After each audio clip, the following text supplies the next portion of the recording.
अस्सलामुअलैकुम YouTube family, कैसे हैं आप सब। उम्मीद है सब ठीक होंगे और रमज़ान भी आपका बहुत ही अच्छा गुज़रा होगा। बस आज तो लास्ट ही डे है और उसके बाद फिर ईद। मेरा आज का व्लॉग भी 1 वीक का ही होगा। पूरे वीक में क्या क्या वो शेयर कर रही हूँ। यहाँ पर बारिश हो रही थी हल्की हल्की सुबह तहज्जुद टाइम।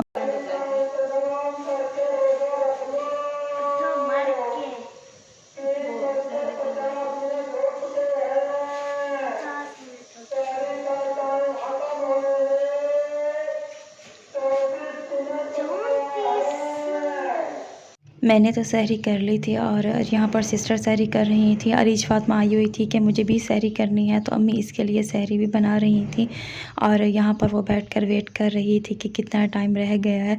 और अम्मी यहाँ पर उसके बाद चाय बना रही थी। अम्मी ने सहरी कर ली थी और सुबह हमारे जागने से पहले ही ये लोग जाग गए थे। पहले 2 अशरों में तो पता ही नहीं चला कि किस तरह से रमज़ान गुजर गया, और अब जो लास्ट अशरा है इसमें एक तो एनर्जी भी बिल्कुल लो हो गई है और उस तरह से नहीं है। मैंने सोचा तो यही था कि अब व्लॉग जो है वो डेली डेली डालती रहूँगी, मगर बिल्कुल ही हिम्मत नहीं होती थी कि सुबह उठ के और फिर उसके बाद सब कुछ बनाना और सेट करना। हालांकि मैं छोटे छोटे क्लिप्स बनाती रही थी, मगर ये मुझे वॉइस ओवर में मेन प्रॉब्लम थी कि मैं वॉइस ओवर करूं। और आज इतना अच्छा मौसम था, बहुत ही ठंडी ठंडी हवा चल रही थी, क्योंकि आज 27वीं की रात भी थी और इबादत की रात। बस जिसने जो भी इबादत की अल्लाह पाक उसकी इबादत कबूल फ़रमाए। पता नहीं अगले साल रमज़ान शरीफ देखना नसीब हो या ना हो, अल्लाह पाक सबकी इबादत को कबूल फ़रमाए। हम सब ऊपर थे तो नीचे आमना रो रही थी, क्योंकि इसे ना तो बहन भाई दिखे ना आनी, और इसी वजह से फिर इसको भी अम्मी ने बोला कि ऊपर ले जाओ, ये नीचे अकेली बैठी है तो रो रही है। पर इसे भी ऊपर ही लेकर आ गए थे। ऊपर आकर ये भी बहुत खुश हो गई थी, क्योंकि यहाँ से विंडो मैंने खोल दी थी और बहुत ही ठंडी ठंडी हवा आ रही थी ना। दुआ मांगो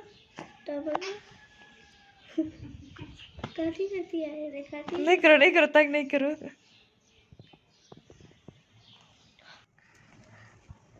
अगर मेरे पास होती ना, अगर मैं इसको बचपन की छोटी सी होती ना, मैं इसको पकड़ लेता।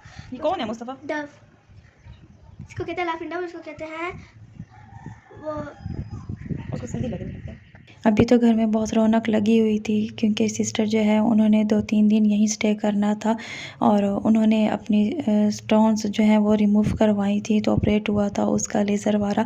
इसी वजह से बस फिर वो यहीं स्टे कर रही थी। वैसे भी बच्चों की भी वेकेशंस थी, उनके एग्ज़ाम्स ख़त्म हो गए थे और लास्ट अशरा भी था, तो घर में बच्चों को संभालने का मसला था, क्योंकि वो अकेली है तो इसी वजह से। और वैसे भी उसकी भी तबीयत अभी सही नहीं थी, तो फिर इसलिए वो यहाँ स्टे कर रही थी। और यहाँ से टेबल हटाकर नीचे कपड़ा बिछा लिया था, क्योंकि आमना जो है वो बार बार नीचे उतरती थी और अब ये क्रॉलिंग करती है, तो इसी वजह से ये ऊपर नहीं बैठती, या तो बार बार टेबल में लग जाती थी। फिर हमने इसे साइड पर करके यहाँ पर कपड़ा बिछा दिया और इसके टॉयज़ जो हैं वो इसके सामने रख दिए कि ये इनके साथ खेलती रहे। और वो भी बड़ा इंजॉय कर रही थी, क्योंकि यहाँ पर उसे सब दिख रहे थे। और इसी वजह से घर में तो अकेली सिस्टर होती है या फिर बच्चे होते हैं, और बच्चे जो हैं वो स्कूल चले जाते हैं, उसके बाद बस फिर ये सिस्टर ही होती है। और यहाँ पर तो फिर सब होते हैं कि अम्मी ने देख लिया कभी, या फिर हम लोग और मामू अब्बू आ गए, तो इस तरह से फिर जो है वो बड़ा इंजॉय करती है जब भी यहाँ आती है और बहुत खुश हो जाती है।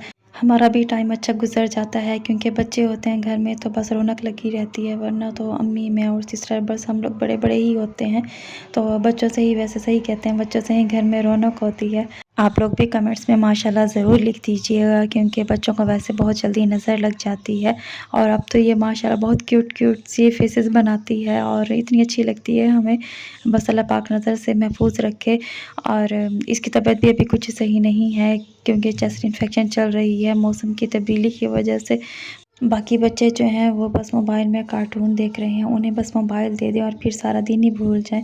तो उनको भी मैं डांट रही थी कि बस कर दो, अब काफ़ी देर से आप लोग देख रहे हो और थोड़ी देर बहन के साथ भी खेलो। वैसे तो अकेली ही वो बहुत इंजॉय कर रही थी। अरीज फातिमा तो आ गई, मगर मुस्तफ़ा जो है वो नहीं आया। हालांकि मोबाइल भी ले लिया था कि आप चलें ज़रा थोड़ी देर बहन के पास बैठें, फिर बाद में वो भी आ ही गया था। और उसके बाद सिस्टर जो है दूसरी वो भी आई थी, इस सिस्टर की तबीयत का पूछने के लिए आई, तो बस वो थोड़ी देर के लिए आई थी, क्योंकि घर जाकर उन्होंने अभी कुछ तैयारी भी करनी थी और अफ्तार भी बनानी थी, तो इसी वजह से फिर वो चली गई थी। बच्चे जो थे वो यहीं रह गए थे, क्योंकि उससे हमने बोला था कि ये बच्चे भी हैं तो इन्हें भी यहीं छोड़ती जाओ, सब एक साथ ही यहीं स्टे कर लेंगे। वो तो बोल रही थी कि नहीं मैं कपड़े नहीं लाई इनके और ये कैसे स्टे कर लें, तो मैंने बोला नहीं आप बाद में भिजवा देना कपड़े। बस फिर उसने कहा चलें ठीक है, फिर ये यहीं स्टे कर लें, क्योंकि सब बच्चे एक साथ हो तो फिर खूब इंजॉय कर लेते हैं। और यहाँ पर अम्मी जो हैं वो लाई थी आमना के लिए कुछ ड्रेसेस, समझे आमना की ईद हो गई, और ये उसके साथ के उसकी एक्सेसरीज भी लेकर आई थी। और ये छोटे से जो ड्रेसेस हैं बहुत क्यूट क्यूट से ये आमना के लिए अम्मी लाई थी। उसके बाद मैंने खाना बना लिया था, और आज मैंने यहाँ पर चिकन कौरमा बनाया था और साथ में आलू फ्राई कर लिए थे। आलू इसलिए बनाए थे क्योंकि चिकन बना है तो भाई वो खाएगा नहीं, और चिकन बच्चों के लिए मैंने बना लिया था।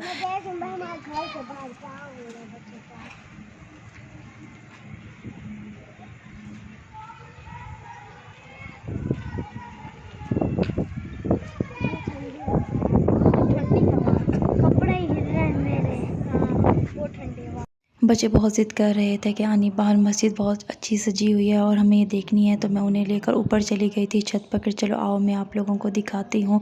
और बहुत इंजॉय कर रहे थे ऊपर, और मैंने उन्हें कहा कि आप यहाँ से तो दीवार जो है वो छोटी है, तो आप इस जगह पर जाओ जहाँ बड़ी है, और सब इसी को पकड़ के खड़े थे कि यहाँ से हम देखते हैं चलें, क्योंकि इनका पता नहीं होता ना, ये आगे की तरफ झुके और अल्लाह ना करे कोई हादसा हो जाए। मस्जिद बहुत ही खूबसूरत लग रही थी, मोबाइल इतना कैप्चर नहीं कर रहा। ये देखिए लाइटिंग कैसे लग रही है, मगर ये कि रियल में बहुत ही प्यारी लग रही थी। और बच्चे जो थे उनका वापस आने का दिल नहीं था, एक तो बहुत ही अच्छी हवा चल रही थी, तो मैंने उन्हें बोला अब नीचे चलो, मैंने भी इबादत करनी है, आप लोग वहीं रूम से बैठ के विंडो से देखते रहना।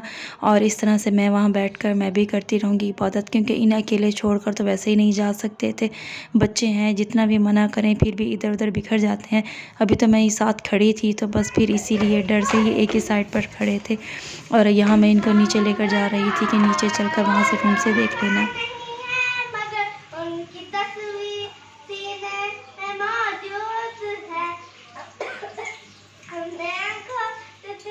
बाहर से नाते सुनने के बाद मुस्तफ़ा जो है वो भी नाते पढ़ रहा था, तो मैं उसे कह रही थी कि चलें आप मुझे नाते सुनाओ।